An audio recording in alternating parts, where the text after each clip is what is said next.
Assalamualaikum warahmatullahi wabarakatuh. Kali ini saya akan coba membahas sebuah teknologi yang namanya WebRTC. Mungkin dari kalian ada yang ingin membuat sebuah aplikasi real time seperti real time chatting atau aplikasi streaming video secara real time. Nah, itu perlu mengetahui sebuah konsep yang namanya WebRTC. Jadi, apa itu WebRTC? WebRTC itu adalah singkatan dari Web Real Time Communication. Atau yang bisa kita lihat dilansir dari Wikipedia, itu WebRTC adalah sebuah project open source gratis yang memberikan browser dan aplikasi mobile kemampuan untuk dapat berkomunikasi secara real time via API atau via Application Programming Interface. Oke, jadi kita tahu kalau WebRTC ini sebenarnya adalah sebuah API yang ada di browser, dan ini merupakan sebuah project open source. Baik, untuk mengetahui apa itu WebRTC, kita bakal perlu untuk memahami beberapa konsep ini terlebih dahulu. Yang pertama, kita perlu tahu bagaimana cara kerja dari peer-to-peer topology. Kemudian kita perlu tahu apa itu NAT, stand server dan turn server. Kemudian kita perlu tahu apa itu ICE, SDP, bagaimana cara melakukan proses signaling, dan terakhir di akhir video kita akan mencoba praktik secara quick practice menggunakan contoh yang sangat-sangat simple. Baik, pertama, apa itu peer-to-peer topologi? Oke, seperti yang kita lihat di layar, ini udah jelas sekali menggambarkan peer-to-peer topologi. Jadi komputer A menghubungi komputer B itu langsung, tidak ada perantara, tidak ada server, langsung menghubungi si komputer B. Cara dia menghubunginya, dia menggunakan alamat dari si komputer B. Jadi kita lihat di sini komputer B mempunyai alamat public 444 dan komputer A menggunakan alamat public 333. Ya, jadi mereka bisa saling terhubung. Karena kita tahu di internet itu tidak ada alamat public yang sama. Makanya mereka dapat berkomunikasi. Jadi mereka pasti tahu kalau misalkan alamat publiknya 444, oh berarti si komputer ini. Jadi mereka bisa saling berkomunikasi secara peer-to-peer. Namun koneksi peer-to-peer seperti tadi itu sangat sulit bukan sangat sulit. Ada perlu tambahan langkah khusus agar dapat terjadi peer-to-peer untuk koneksi yang berada di belakang NAT. Apa itu NAT? Jadi NAT itu adalah singkatan dari Network Address Translation. Jadi kita bisa anggap aja komputer kita itu udah nggak punya IP public lagi, melainkan IP private, yang dimana IP private tersebut hanya berlaku di lingkungan lokal kita, karena kita berada di belakang NAT atau routernya lah, router dari ISP kita. Kenapa sulit untuk melakukan koneksi peer-to-peer tadi? Jadi kita bisa simulasikan dengan contoh seperti ini. Anggap aja komputer A ingin berkomunikasi dengan komputer B. Jadi komputer A ini otomatis perlu tahu alamat dari si komputer B. Dia nanya nih, alamat kamu di mana? Sementara komputer B menjawabnya 192.168.02. Yang mana itu memang alamatnya si B, tapi alamat private-nya dia. Dan ini ditolak sama komputer A karena itu merupakan alamat private, ya kan. Dan apalagi alamat tersebut sama dengan alamat private yang dipunya si komputer A. Jadi ini tidak akan berhasil. Jadi caranya kita perlu sebuah konsep yang namanya stand server. Sorry, bukan sebuah konsep, tapi kita perlu sebuah server yang dinamakan stand server. Contoh stand server kita bisa temui di stand1.l.google.com. Itu merupakan stand server punyanya Google, disediakan secara gratis oleh Google. Disediakan secara gratis karena memang perawatannya tidak terlalu mahal. Jadi yang dilakukan stand servernya cukup mudah. Yang dilakukan pertama, kita bisa anggap komputer A ini ingin tahu sebenarnya alamat publik saya itu ada di mana. Jadi komputer A bakal merequest ke stand server. Stand server membaca request tersebut, dan dia membaca sebenarnya request tersebut datangnya dari mana. Stand server membaca, oh request ini dari 333 port, lihat ada tambahan port belakangnya 3030. Nah, kemudian alamat tersebut dia masukkan ke dalam responsnya dia dan dikirim balik ke yang merequest tadi, yaitu si komputer A. Sekarang si komputer A udah dapat nih responsnya, dan saat dibuka responnya itu di dalamnya sudah ada alamat publiknya dia beserta portnya dia. Nah, sekarang ya udah tahu nih alamat publiknya dia. Begitu juga komputer B. Komputer B menanyakan kepada stand server, alamat publik saya ada di mana? Kamu ada di sini, 444 5043. Nah, sekarang keduanya bisa terkoneksi. Kita lihat komputer A. Komputer A punya alamat publik 333, port 3030. Dari mana alamat 33 tersebut? Alamat 33 itu adalah alamat si routernya dia. Jadi routernya dia di sini itu memiliki IP public. Itu contoh sederhananya. Karena mungkin saja router tersebut di netting lagi, dia punya routernya lagi. Tapi kita anggap aja seperti ini untuk mempersimpel dan mempermudah. Si router tersebut sudah mempunyai alamat IP public, yaitu 333. Dan kemudian dari mana ke port 3030 ini? Port 3030 itu di-generate secara random oleh si router tersebut untuk mengidentifikasi bahwa request tadi datangnya dari si komputer ini. Jadi di suatu jaringan lokal itu tidak ada port yang sama. Begitu juga dengan si B, dia mendapatkan alamat publik 444 port 5043. Nah, sekarang komputer A udah tahu alamat publik dari komputer B yaitu 444 5043, dan komputer B juga tahu alamat komputer si A yaitu 333 port 3030. Mungkin kalian ada yang sadar, ini terlalu sederhana. Bagaimana saya tahu alamatnya si B tadi, ya kan? Soalnya dia kan cuma berkomunikasi dengan si stand server, dia nggak ada ngirimin ke saya alamatnya dia. Nah, maka dari itu kita perlu yang namanya signaling. Nanti kita akan bahas belakang. Tapi sebelum itu, saya ingin kasih tahu, untuk stand server ini hanya berlaku untuk NAT yang bertipe full connect, address restricted net, dan port restricted net. Jadi NAT itu punya banyak jenisnya. Jadi router kita itu kita harus tahu dulu router kita ini punya tipe NAT yang seperti apa. Namun rata-rata di dunia ini itu 90% router itu menggunakan tipe full connect. Jadi kita tidak perlu khawatir, kita bisa menggunakan stand server. Nah, kalau kita tidak menggunakan di antara ketiga yang saya sebutkan tadi, kita perlu menggunakan turn server. Jadi untuk turn server ini itu kalau misalkan router kita menggunakan yang namanya symmetric NAT. Nah, kalau router kita menggunakan symmetric NAT, itu kita tidak bisa melakukan peer-to-peer, sayang sekali, karena kita harus menggunakan yang namanya perantara, yaitu turn server ini. Jadi mereka tidak bisa berkomunikasi secara langsung, mereka perlu berkomunikasi melalui server. Kenapa demikian? Nah, itu untuk tahu lebih jelasnya kita harus tahu dulu bagaimana NAT itu bekerja. Nanti kalian bisa searching sendiri referensinya di luar bagaimana NAT ini bekerja, terutama 4 jenis NAT yang sudah saya sebutkan tadi, full connect, address restricted net, port restricted net, dan symmetric net. 3 yang pertama disebutkan itu mendukung stand server. Untuk yang terakhir itu perlu berkomunikasi melalui turn server. Oke, sekarang kita perlu tahu apa itu ICE. Jadi ICE itu adalah singkatan dari Interactive Connectivity Establishment. Atau kita bisa bilang bahwa ICE ini menyimpan segala kemungkinan jalan agar si lawan bicara kita dapat berkomunikasi dengan kita. Karena kita tahu keberadaan publik kita di internet itu tidak cuma bisa dihubungi dari satu jalur aja, kita bisa terhubung melalui jalur komunikasi yang lain. Ya. Banyak jalan menuju Cina, nah itu bisa kita anggap seperti itu.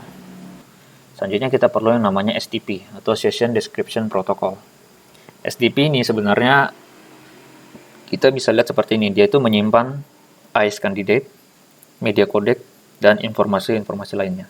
ICE candidate itu tadi alamat publik kita dan port kita. Kenapa dinamakan candidate?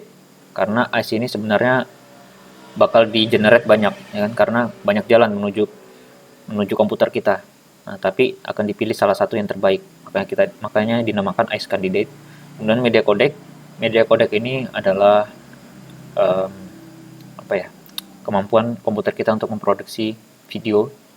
Komputer kita ini mampunya memproduksi video jenisnya bagaimana, dan komputer kita ini sanggupnya menggunakan kodek apa. mungkin aja kita cuma bisa menggunakan kodek V8, V9, MP4 atau bagaimana, H264 ya, atau sejenisnya. Dan informasi-informasi lainnya itu semua dimasukkan ke dalam yang namanya SDP. Dan ada lagi yang namanya over and answer. Over ini itu sebenarnya adalah SDP dari local peer kita. Jadi komputer kita ini saat ngebuat SDP, nah SDP itu adalah kita sebut sebagai over. Sementara SDP yang dibuat di lawan bicara kita atau di remote peer-nya dia itu kita sebut sebagai answer. Nah, nanti proses signaling ini akan menukarkan kedua ini. Nah, apa itu signaling? Oke, sekarang kita bahas. Jadi sebelumnya kita kedua buah komputer ini sudah tahu alamat publiknya masing-masing. Oke, sekarang seperti yang udah kita bilang sebelumnya, pasti dari kalian ada yang heran bagaimana cara kita mengetahui alamatnya si B, ya kan? Tadi kan dia cuma berkomunikasi dengan stand server. Dia tidak ada mengirimkan ke si A alamat publiknya dia. Nah, maka dari itu kita perlu tambahan di sini menggunakan WebSocket.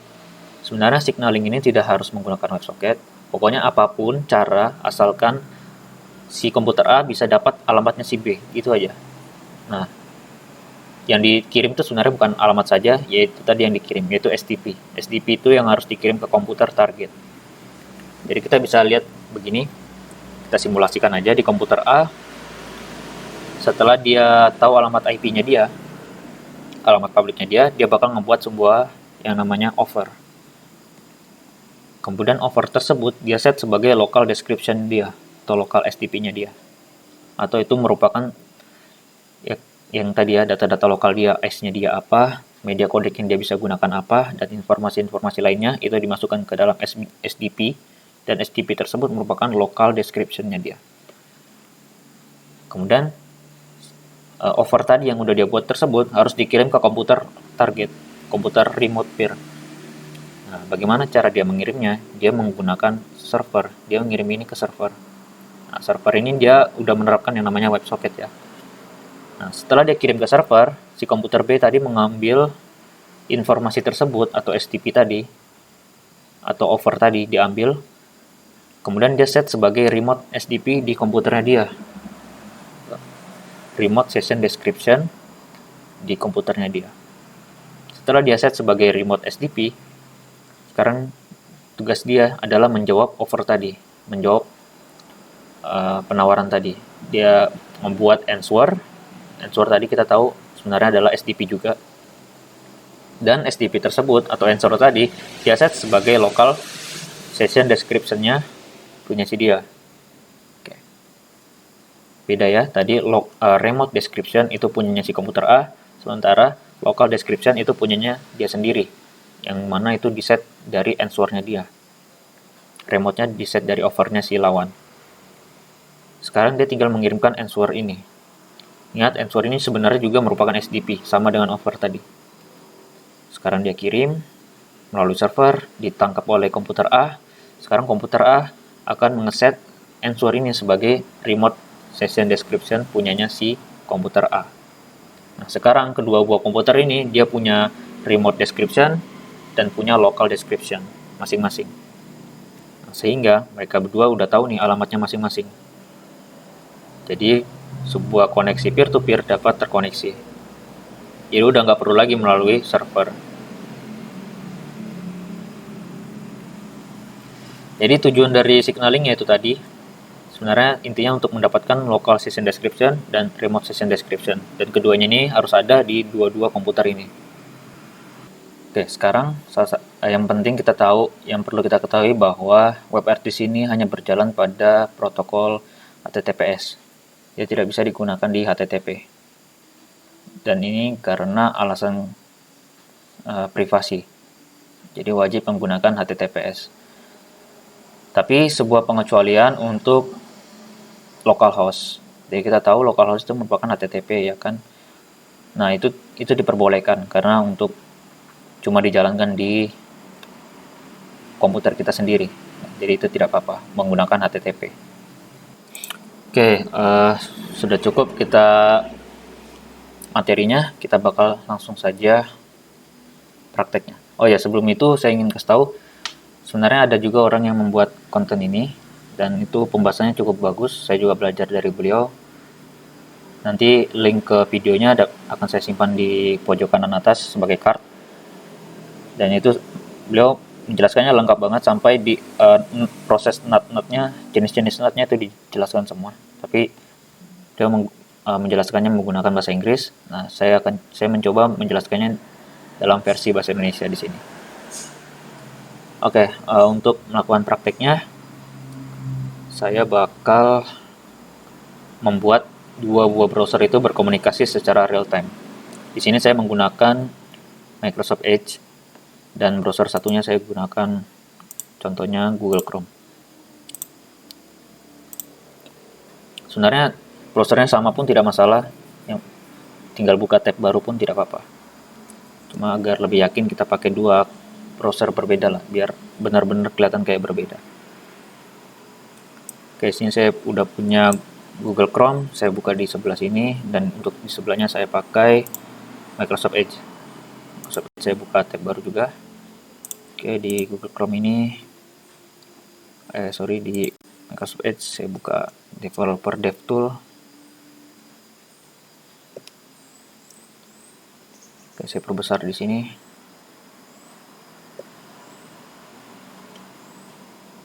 Oke, hapus warning-warning ini. Ya, saya perbesar dikit biar kelihatan. Oke, terlalu besar. Nah, ini. Oke, seperti yang kita tahu, pertama, seperti yang udah kita lihat sebelumnya, langkah-langkahnya. Pertama, kita perlu menginstansiasi API RTC Peer Connection. Caranya kita buat dulu sebuah variabel, kita sebut saja namanya adalah peer A. Itu kita isi dengan new RTC Peer Connection. Seperti ini. Kita enter. Nah, sekarang kita udah menginstansiasi peer connection di browser ini, Google Chrome. Sekarang apa yang kita perlu lakukan? Kita perlu membuat sebuah data channel, karena di prakteknya ini saya bakal mengirimkan teks secara real time. Jadi langsung saya buat sebuah variabel, misalkan saya beri nama data channel gitu. Nah, dari mana kita bisa dapat data channel ini? Dari variabel peer yang udah kita buat tadi, dot create data channel. Nah, di sini parameternya data channelnya namanya apa? Kita beri nama channel, misalkan. Oke, sekarang kita udah punya data channel. Sekarang kita bakal mendengarkan event dari data channel ini. Data channel. Ketika ada pesan baru on message, ketika ada ngirimin pesan ke data channel ini, kita mau tahu pesannya itu apa. Di sini dia bakal memberikan sebuah parameter event. Nah, jadi kita tinggal console log aja, console.log. Pesannya itu ada di event.data.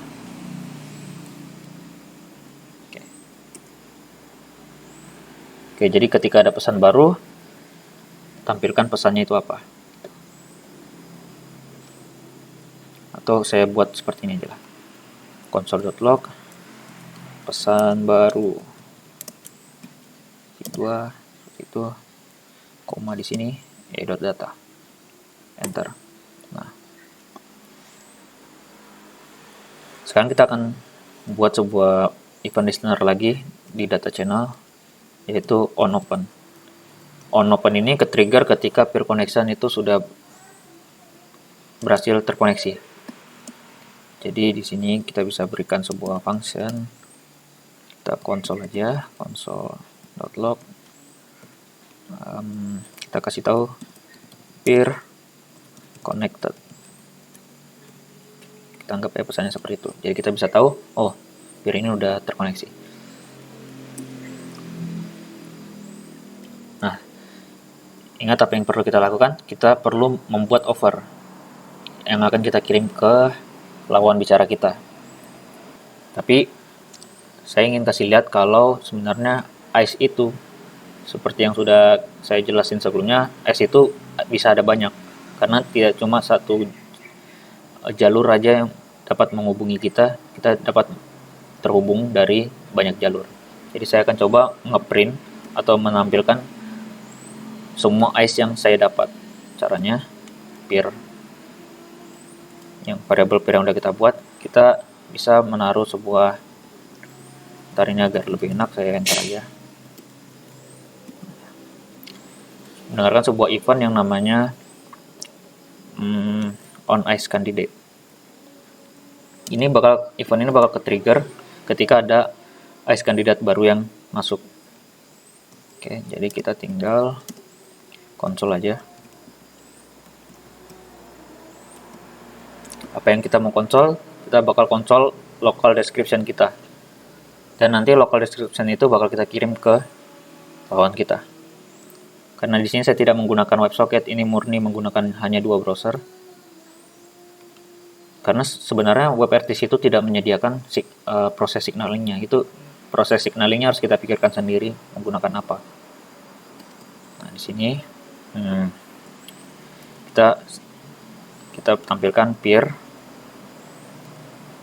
a.local description. Nah, sekalian kita jadikan dia sebagai JSON karena bakal kita kirim ke lawan. JSON.stringify seperti ini. Oke, jadi nanti ketika ada ICE kandidat baru, dia bakal ngeprint ke konsol setiap ada ICE kandidat baru. Nanti ketika kita udah tidak dapat ICE kandidat baru lagi, nah nanti local description yang terakhir di set itulah yang bakal kita kirim ke lawan. Oke, kita sudah menambahkan event nih biar kita tahu local description-nya. Sekarang kita tinggal membuat offer. Cara membuat offer adalah dari variabel yang sudah kita deklarasikan sebelumnya, kita panggil sebuah metode namanya create offer.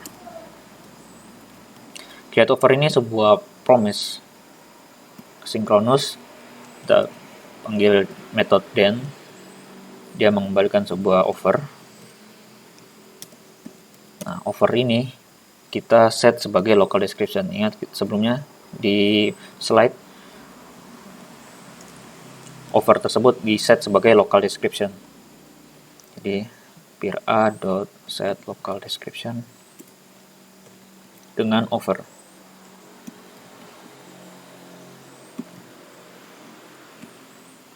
Nah, seperti ini. Nah, lihat ketika saya pencet enter, lihat dia mencetak SDP. Jadi ini adalah SDP. Ada 3 SDP. Kenapa ada 3 SDP? Karena kita mendapatkan 3 ICE. Setiap ada ICE kandidat baru bakal dicetak ke ke konsol. Dan yang terakhir, SDP terakhir ini dicetak 2 kali sama. Oke, jadi kita bakal pakai yang terakhir kali dicetak ini. Kita copy aja. Ini adalah SDP dari lokal kita. Nah, kita tinggal kirim SDP ini ke remote peer. Nah, cara ngirimnya ini bisa kita kirim melalui WebSocket tadi atau bagaimanapun caranya, yang penting string yang panjang ini, teks yang panjang ini bisa nyampe ke komputer lawan. Kita anggap aja simpelnya dia udah ada di komputer lawan. Kita buat di sini cons offer. Kita perbesar dikit. Oke. Sama dengan kita paste di sini. Boom. Nah, sekarang di komputer lawan udah ada offer yang udah kita buat di lokal kita. Ini bisa kita dapat dari tadi ya, dari WebSocket atau apapun. Yang penting dia nyampe di komputer lawan. Oke, sekarang kita udah punya offer di komputer lawan, atau saya sebut sebagai remote peer aja ya, biar lebih mudah.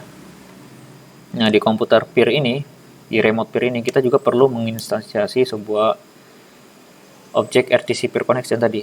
Caranya kita buat sebuah variabel baru agar tidak sama dengan nama di lokal sebelumnya kita kasih nama peer B begini. Peer B. Kita beri keyword new RTC peer connection. Kita bakal ngeprint juga ke konsol setiap kali kita dapat ice kandidat baru. Peer B dot on ice kandidat sama seperti sebelumnya di lokal, sebuah event mana kita console.log, kita jadikan JSON dulu, .stringify, apa itu yang mau kita konsol, peer B .local description, seperti ini. Oke, sudah. Oke, selanjutnya kita perlu, kalau di lokal tadi kita membuat data channel, maka di remote kita tidak perlu membuat data channel lagi. Kita pakai data channel dari si lokal atau dari peer A. Dari mana kita bisa dapat data channelnya? Itu dikirim melalui, kalau misalkan kita udah berhasil terkoneksi, itu ada di instansiasi peer B ini. Jadi kita buat dulu sebelumnya variable data channel. Kita buat seperti ini aja, diisikan undefined dulu untuk sementara. Kita dengar dari eventnya di peer B on data channel. Oke, jadi setiap ada data channel yang baru dibuat, ini bakal ke-trigger. Kita bisa dengarkan eventnya. Apa yang bakal kita lakukan? Oke, jadi pertama yang bakal kita lakukan, kita isi data channel yang udah kita buat tadi, variable data channel yang kita buat itu dengan ini dari eventnya dan channel. Channel ini adalah nama data channel yang udah kita buat sebelumnya. Kita buat data channelnya di lokal itu adalah channel. Nah, dia bakal mendengar sini di remote. Udah selesai. Sekarang data channel, kita ingin tahu setiap pesan yang dikirim ke data channel ini. Maka kita bakal mendengarkan event on message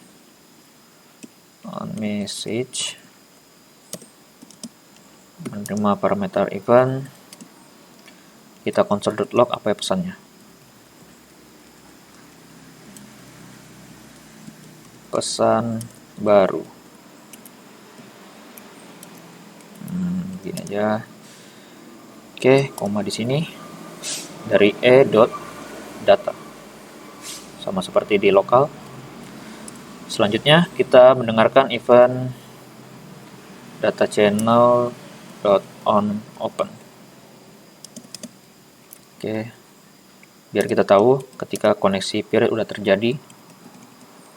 Console.log peer connect. Oke, sekarang kita tutup function ini. Oke, sudah kita buat. Nah, kita udah menerima offer yang udah kita terima tadi. Kita set sebagai remote description. Jadi peer B .set remote description itu dengan apa? Dengan offer yang udah kita terima tadi.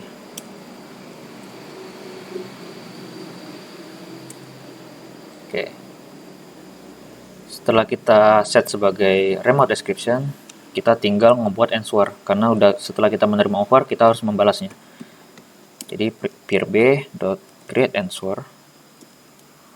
Jadi ingat, create answer ini mengembalikan sebuah promise, sebuah sinkronus. Jadi kita panggil method then bakal menerima answer sebagai kembaliannya.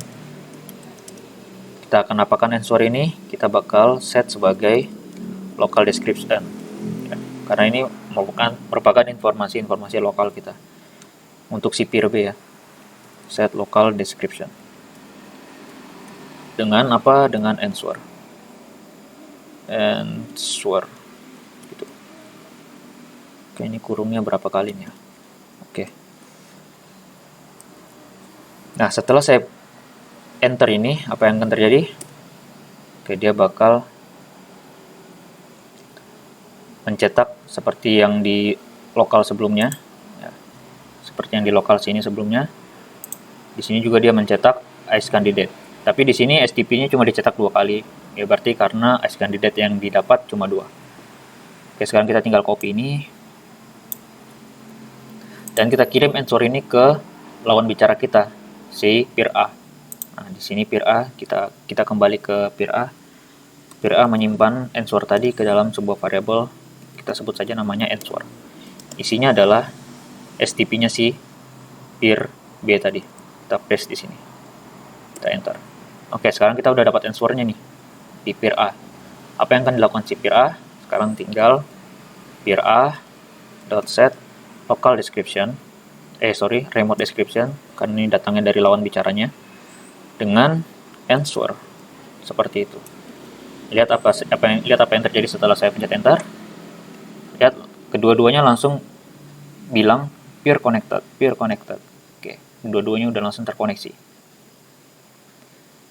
Agar yakin kalau ini adalah real time, sekarang saya coba kirim sesuatu ke data channel yang udah kita buat tadi. Jadi data channel .send misalkan hello world. Kita lihat setelah enter, dan langsung ada pesan baru di peer B. Pesan baru hello world.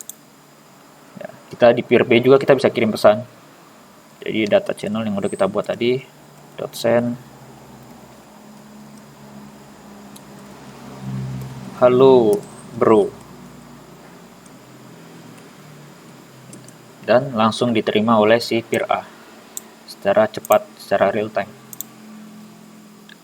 Oke, jadi ini contoh sederhananya. Ini bahkan tidak menggunakan text editor apapun, langsung menggunakan browser, dan ini kita tidak menggunakan WebSocket ataupun library luar lainnya, murni menggunakan API dari browser. Nah, untuk contoh kasus aslinya, nanti mungkin saya bakal buat di video berbeda. Kita menerapkan konsep WebRTC ini. Yang pasti kita tidak bisa menggunakan begini saja ya kan. Kita kan nggak mungkin ngopi SDP ini, kemudian kita masukin ke flash disk, baru flash disk tersebut kita kirim ke teman kita yang mau kita ajak ngobrol, kan nggak mungkin. Maka kita perlu yang namanya signaling, proses signaling. Kita bisa menggunakan WebSocket atau apapun itu. Mungkin nanti saya contohkan pakai WebSocket. Oke, sekian dari saya. Semoga apa yang saya sampaikan ini dapat bermanfaat untuk banyak orang. Saya mohon maaf bila ada perkataan yang kurang jelas. Dan saya akhiri, wabillahi taufiq wal hidayah. Wassalamualaikum warahmatullahi wabarakatuh.